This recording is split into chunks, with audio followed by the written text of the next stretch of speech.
So, this is episode 5, day 5, episode 5. I had to go back and check because it's been that long since we did one of these. But life gets in the way of stuff. It's been pretty busy a couple of months for me for a few bits and pieces and a few reasons why. But we're back, we're here, and we're going to make real slow glacial progress with this today. So what I want to do today is get the frame off because I want to get the frame off up to Vivid vMoto to get it chopped up and to get that section ready. To do that, I need to take off the air intakes. There is a crossbar that feeds underneath that. So this whole air intake sort of throttle assembly section, that needs to come off. And then it's just, I hope, just a question of loosening this engine mount and this engine mount, and then the whole thing should lift off. So that's pretty cool. At least that's some progress. In other news, this has arrived France eventually. So this is Radical Ducati's rear seat unit with a seat pan. So that's the seat pan that will get all upholstered and looking lovely. This is the rear seat unit. I'll show you what it looks like on here, but from the angle the camera is, it doesn't really work too much. And the bike is static at the moment because I'm having to obviously support the bottom cylinder head on a support frame, because when I lift the frame off, that thing's going to tip forward. So that's pretty cool. That fits really nicely onto the bottom here of the 999 tank. And then the other thing, in other news, we've got the battery. Battery's arrived. The new battery is it's like a toy. It's this, right? Which is tiny. The cool thing about this is that this is going to replace, I'll bring this up close, this is going to replace this little hefty one. This is the original battery.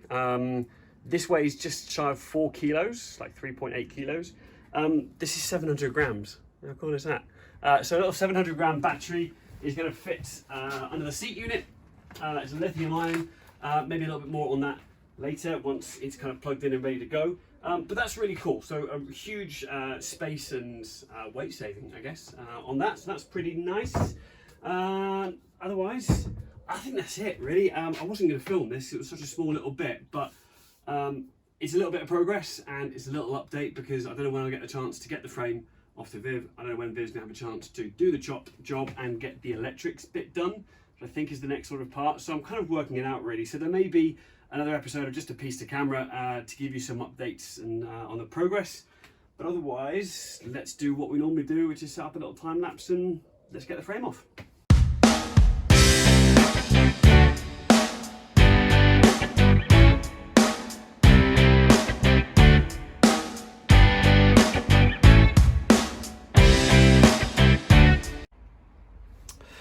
All right, so just maybe to let you guys know, but also just for my own posterity, because I'm kind of making this up as I go along rather than checking a manual. I'm doing a bit of a boy thing. So obviously that's the throttle butterfly, and I've just taken that off there. I'm going to take these little 2 pins out. Going to take those 2 pins out, and that should release. Obviously, unclip the hose between the two, and that should release that one there. So I've taken these little nuts out, and that looks ready to go. So that's the order that I've done it in. So if I need to look back on this when I'm bringing it all back together, maybe if that works, that's the order it's going to go back in. So let's give it a go.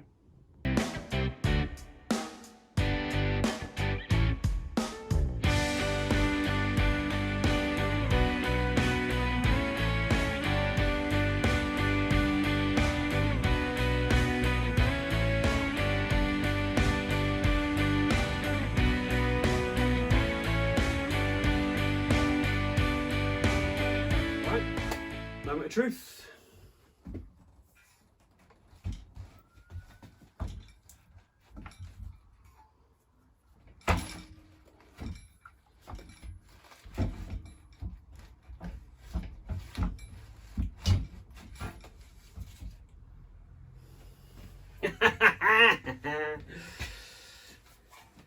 Here it is. That's the frame. It's done. So there we go. That's just an engine. So I know it's dirty. We can do some detailing, some finishing up. There's some bits down here.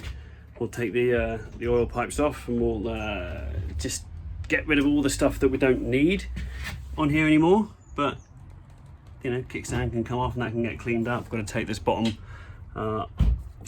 radiator off for the oil, and yeah, just generally tidy it all up. But there it is,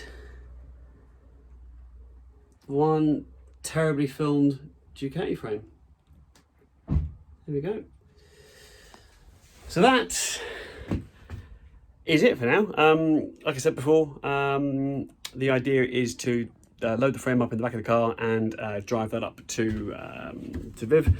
We're going to chop the frame, or he's going to chop the frame, and I think the idea really, what he wants to do anyway, is get all the electrical bits and pieces. So I need to decide what I'm taking from the loom, relays and all the rest of it. Obviously, I've got the new battery. I need to understand what I'm going to do with the wiring, what bits of the original bike I'm going to keep and what I'm not going to keep, to strip that right down.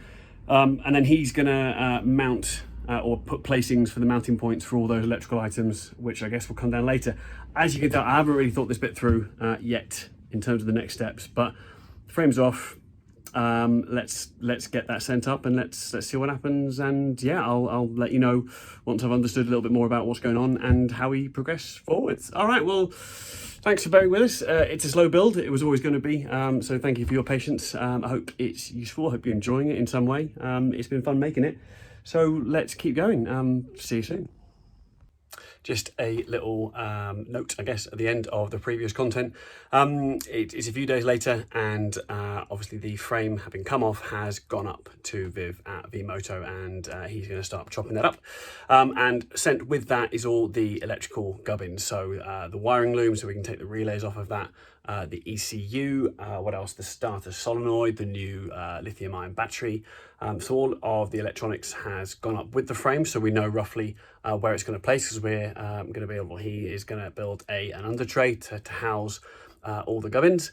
So with all that gone and a lot more space in the garage, I was left with the engine. So I thought, while he's away doing that, I can at least start helping out by giving the engine a clean. So just a little note just to show you that's where we are. Nothing really to it, really. Just a motorbike cleaner, a nice stiff brush and toothbrush. That and plenty of water, obviously bunging up all the holes that you don't want water getting inside, to keep it nice and safe. But in that case, it's all done. So let's finish off by showing you around the nice, clean, new engine. I mean, it's not perfect, but it'll do for now.